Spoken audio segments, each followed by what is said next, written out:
ঈদ আমাদের প্রত্যেক মুসলিমের জন্য অনেক বেশি স্পেশাল। এই স্পেশাল দিনটা আমাদের কিভাবে কাটলো, সাথে চাঁদ রাতটা আমরা কিভাবে কাটালাম তা নিয়ে থাকছে আজকের এই ব্লগটি। আশা করছি ফুল ভিডিওটি আপনাদের কাছে অনেক বেশি ভালো লাগবে। আসসালামু আলাইকুম এভরিওয়ান, আই হোপ আপনারা সবাই ভালো আছেন। আল্লাহর রহমতে আমি অনেক বেশি ভালো আছি। চলে আসলাম আরেকটি নতুন ব্লগ নিয়ে। আমি জানি আমার ব্লগগুলো আপলোড করতে অনেক বেশি লেট হয়ে গিয়েছে। এই বছরে এটা শেষ ইফতার। আমি একটু চিকেন তান্দুরি বানিয়েছিলাম, সাথে একটু লাচ্ছি বানিয়েছিলাম। আর সেদিন তো চাঁদ রাত ছিল, তো আমি আগের দিনই আসলে খুব সুন্দর করে মেহেদি পরে নিয়েছিলাম। আর এখন খুব সুন্দর একটা ড্রেস পরে রেডি হয়ে আমার ননাসের বাসায় যাচ্ছি। আর হাতে এক মুঠ চুড়ি পরেছিলাম। আপুর বাসায় যেয়ে দেখি আমার শাশুড়ি মা এখানে রান্না বান্না সবকিছু করে ফেলেছে। এখানে রোস্ট বানিয়েছিল। এইগুলো সব আমরা ঈদের দিন খাবো, তার আগের দিনই আসলে রান্না করে রেখেছে সে। আর গরু মাংসের কালারটা জাস্ট দেখেন, এত সুন্দর এসেছে। আলু দিয়ে খুব মজার এই গরু মাংসটা রান্না করেছিল আমার শাশুড়ি মার হাতে রান্না, খুবই মজা। প্রতি ঈদে আমার শাশুড়ি মা রান্না করে আর আমরা সেখানে যেয়ে খাওয়া দাওয়া করি।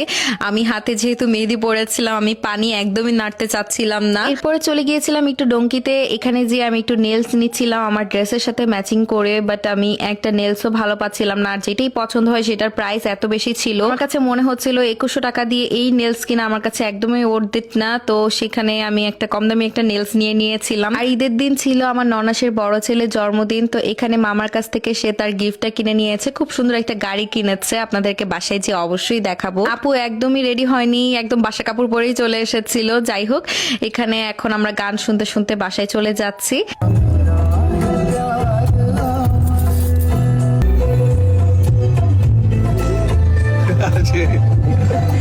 বাসায় এসে আমরা একটা পার্কে চলে যাচ্ছিলাম। এখানে আপু মোমবাতি নিয়ে একটু দুষ্টামি করছিল যে আমরা এখন জাদু করতে যাচ্ছি। আমরা দঙ্কি থেকে অনেকগুলো তারাবাতি কিনে এনেছিলাম আর বাহিরে যেয়ে সবাই মিলে এভাবে তারাবাতি জ্বালিয়ে ঈদ উদযাপন করছি। ছোটবেলায় যখন ঈদ আসতো, ঈদ আসলে আমি তারাবাতি জ্বালানোর জন্য সবসময় অনেক বেশি এক্সাইটেড থাকতাম।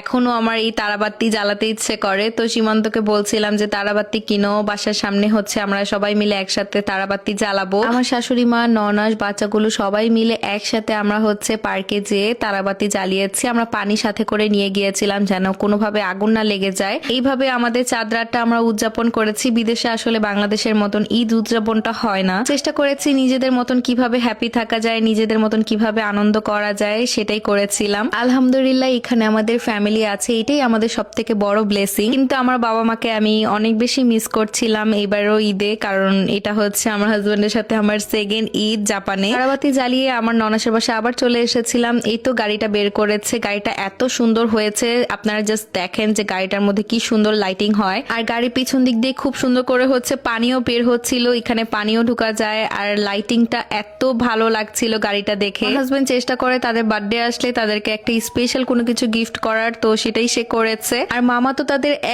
একটা মামার কাছে আবদার করবে না তো কার কাছে করবে বলেন। এরপর আমি বাসায় চলে আসি। এখানে আমি রামাদান মুবারক যেটা ছিল সেটাকে রিমুভ করে এখানে ঈদ মুবারক লাগাবো। এগুলো সব আমি আগে থেকে কিনে রেখেছিলাম। আমার কাছে বেশ ভালো লাগে আমার ঘর বাড়ি সাজাতে। আর অনেকে জিজ্ঞেস করেছিলেন যে আমার এই চাঁদ রাতের ড্রেসটা আমি কোথা থেকে নিয়েছি। এটা আমি বাংলাদেশ থেকেই নিয়েছিলাম, ফ্যাসিনো থেকে। আপনারা ফ্যাসিনোতে এই ড্রেসটা পেয়ে যাবেন। ড্রেসটা অসম্ভব সুন্দর একটা ড্রেস। সেদিন তেমন একটা রাত আমি জাগিনি, যেহেতু সকালবেলা উঠে আমরা মসজিদে নামাজ পড়তে যাব। আমি রাতের বেলা স্কিন কেয়ার করে এখন ঘুমিয়ে যাবো। আর এদিক দিয়ে আমার হাজবেন্ড দেখেন চিপস খায় আর ফোন টিপে, এই জন্যই সে এরকম মোটা হয়ে গেছে। এটা ছিল ঈদের দিন সকালে আমি খুব সুন্দর আমার পেজের একটা ড্রেস বের করে নিয়েছি। এটা মায়রা হেভেনে আপনারা পেয়ে যাবেন। সকালে উঠে আমি ফ্রেশ হয়ে এই ড্রেসটা পরে এখন নামাজ পড়তে যাব। আর এদিক দিয়ে দেখেন আমার জামাই তো পুরো হাবিবি সেজে গিয়েছে। ড্রেসটা আর কয়েকটা পিস আছে, আপনারা চাইলে এখনই অর্ডার করে ফেলতে পারেন। অনেক সুন্দর একটা ড্রেস। আমার ভিডিওর ক্যাপশনে অবশ্যই আমি পেজটা মেনশন করে দিব। আমরা রেডি হয়ে ডিরেক্টলি আমার ননাসের বাসায় চলে এসেছিলাম। তিনটাকে দেখেন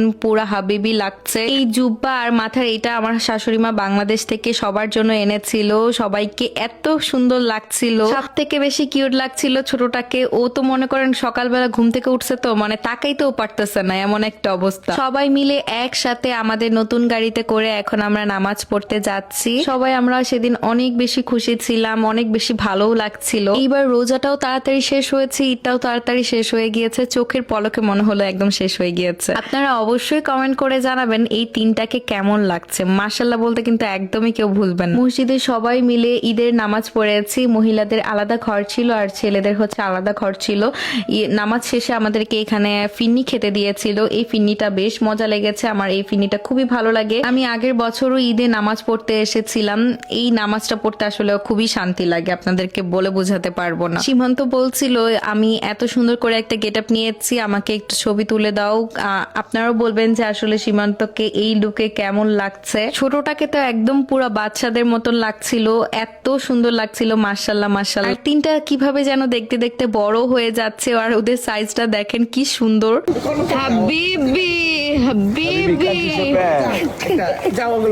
এখানে আমরা সবাই মিলে একসাথে ফ্যামিলি ফটো তুলে নিচ্ছিলাম। এভাবে আমাদের কেটেছে আনন্দের সাথে ঈদ। আজকের ব্লগটি এখানে শেষ করছি। সবাই ভালো থাকবেন, সুস্থ থাকবেন। আর নেক্সট ব্লগ দেখতে হলে মনোজ ডায়েরিতে অবশ্যই একটা লাইক এন্ড ফলো দিয়ে যাবেন। সবাইকে আল্লাহ হাফিজ। এখানে আমার শাশুড়ি মার ভুনা শ্যামাই খেয়ে আজকের ব্লগটি আমি শেষ করছি।